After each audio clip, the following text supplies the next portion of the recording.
Something in this paragraph is marked, you can't see it. Neither can any tool you own. It isn't in the letters. It's in which words got chosen, nothing's been added. No invisible characters, no tags, no metadata, nothing appended to the end. Every character here is one you can see. And it's still marked. On August 11th, Anthropic said that new Claude models embed an invisible watermark in the text they generate. 3 days later, it published how. I'm going to build the mechanism with you because it's genuinely clever and because almost every explanation of it so far is wrong in the same way. But hold on to one thing. A detector reading that paragraph doesn't answer yes or no. It returns a number, a confidence.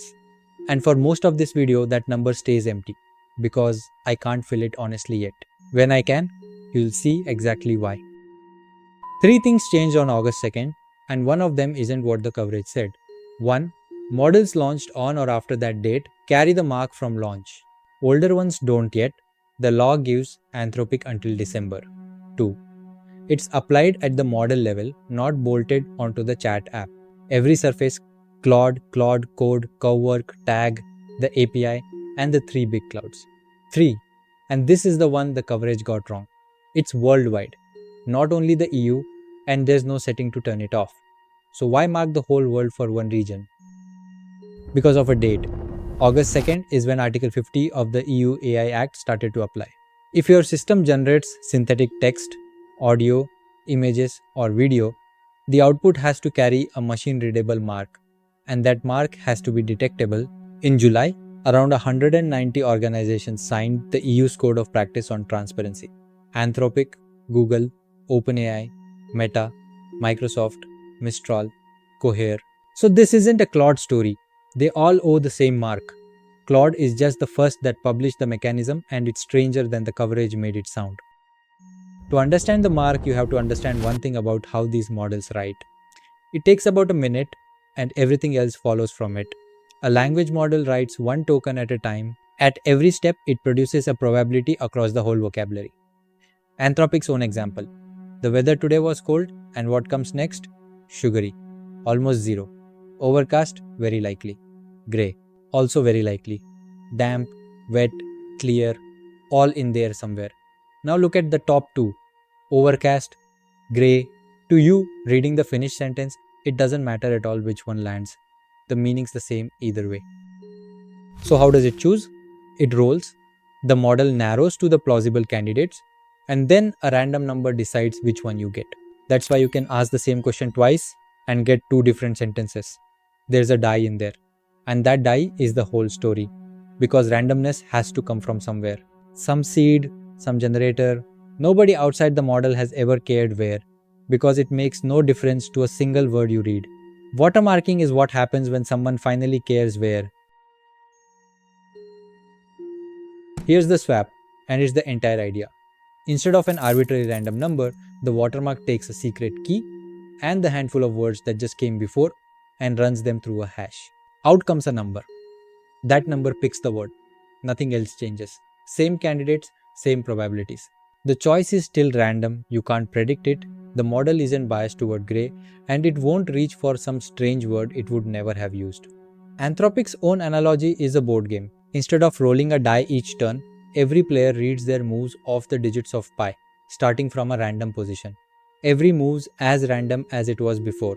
Nothing about the game changes. But if you know it was pi, you can look at the finished game and tell. Mechanically, how does a number pick a word? The published method is called tournament sampling, and you can watch it happen. Take the candidates. The key and the preceding words seed a function that stamps every candidate with a value.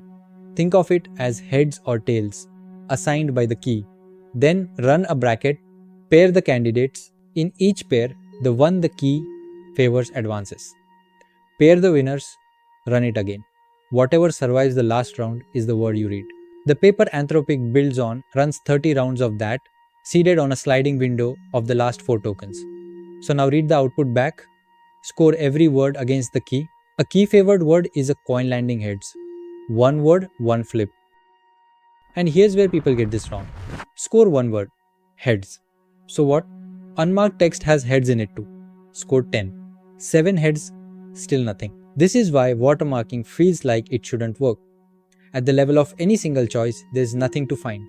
No signature, no tell, no artifact. The mark isn't in a word. It's in how many? So let it run. 200 tokens. Call it 150 words. About a paragraph and a half.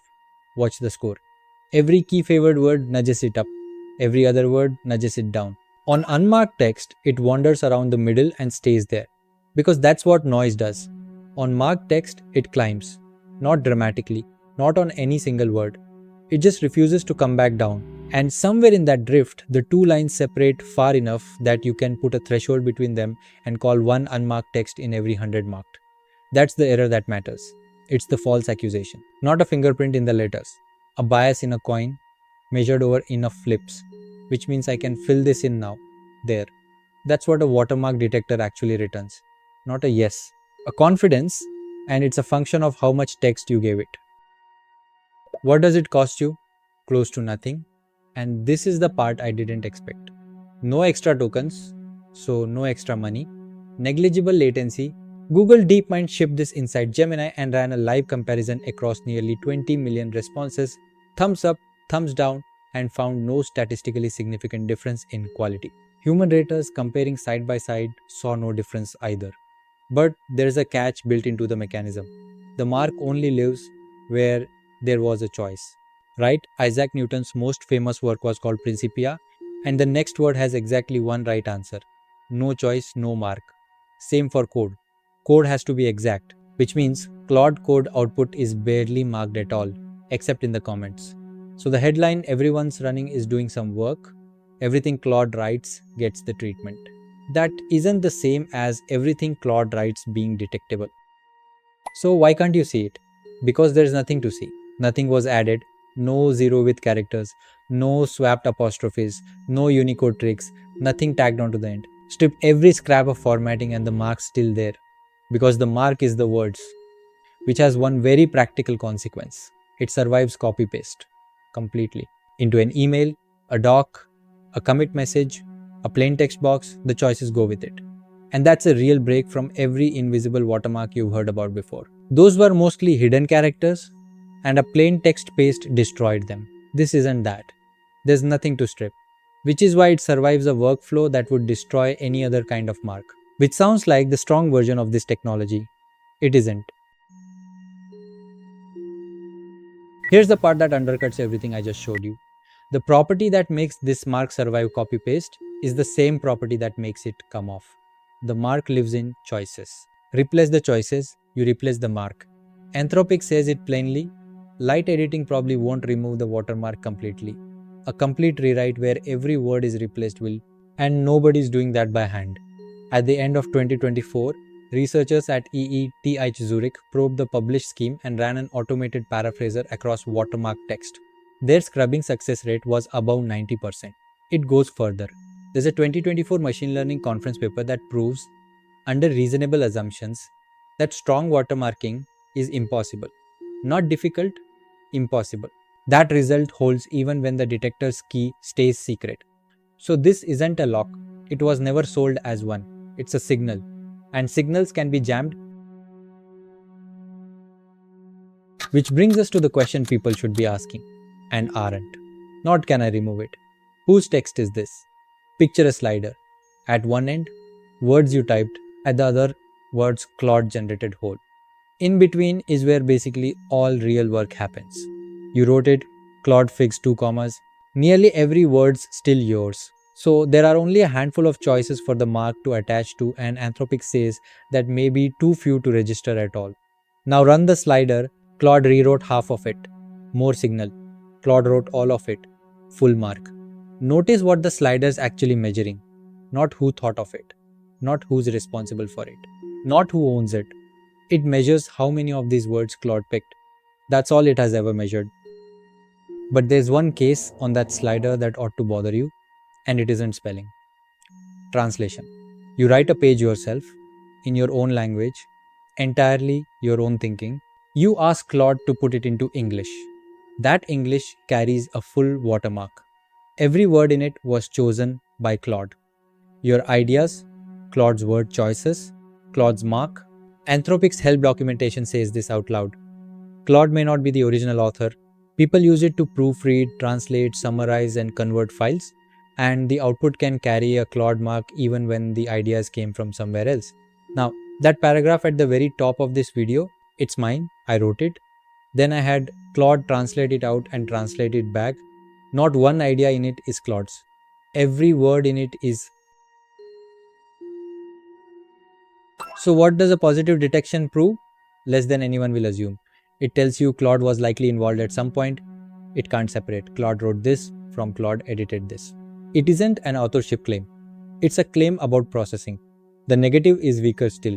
No mark found means maybe an older model, maybe edited hard, maybe too short, maybe a surface that doesn't mark it. A found mark is a weak yes. A missing mark isn't a no. Hold both, and hold one more thing. The detector that settles this doesn't exist yet. And when it does, it breaks in a way nobody's talking about. This is the gap where somebody is going to get hurt. Picture the meeting. A tool comes back with watermark detected on a student's essay, on a contractor's report, on your pull request description. What's actually been established? That a Claude model likely touched those words. Translation counts, summarizing counts, proofreading counts if there was enough of it. None of that means you didn't write it.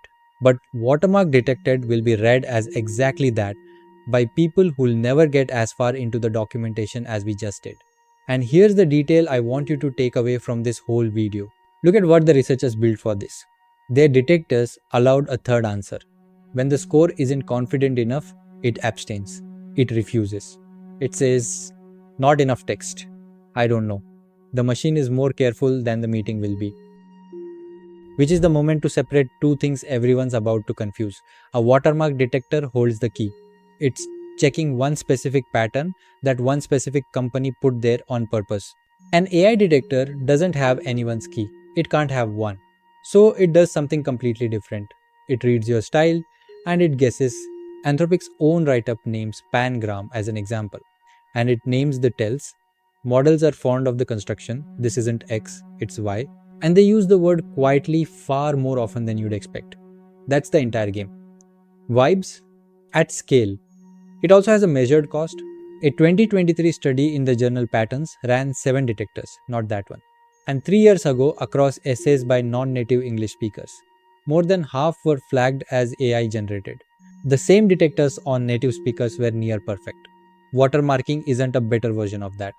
It's a different question with a different failure mode. One more mechanism, and it's the opposite of everything you just watched. When Claude makes a PNG or a JPEG, there's no statistical trick.